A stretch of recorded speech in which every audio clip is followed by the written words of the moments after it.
Today I'm going to show you how to do a spin cheat zero round for the Upraiz Tricking curriculum. Let's check it out.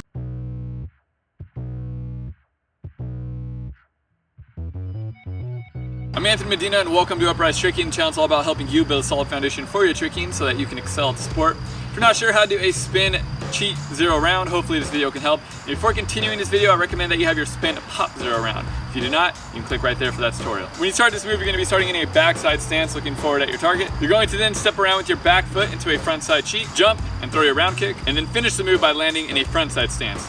Or you can let your kicking leg follow through all the way back around to a backside stance. So let's go ahead and break this move down to progressions. The first progression that you want to have is a spin cheat round kick. Then you want to have a spin cheat round follow through. And basically you're just doing your spin cheat round kick, but you're making sure that you're jumping in the air while you kick. Let's go ahead and check those out one more time.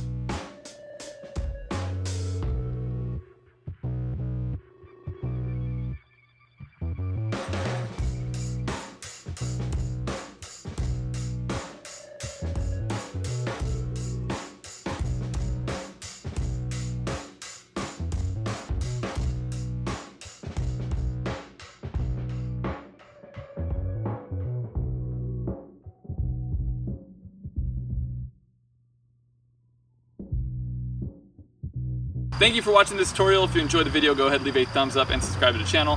If you'd like to support Upraiz Tricking just a little bit more, you can visit patreon.com/Upraiz Tricking. And just by pledging $1 a month, you give me the ability to keep this curriculum going. Here at Upraiz, I'm all about helping you build a solid foundation for your tricking so that you can excel at the sport.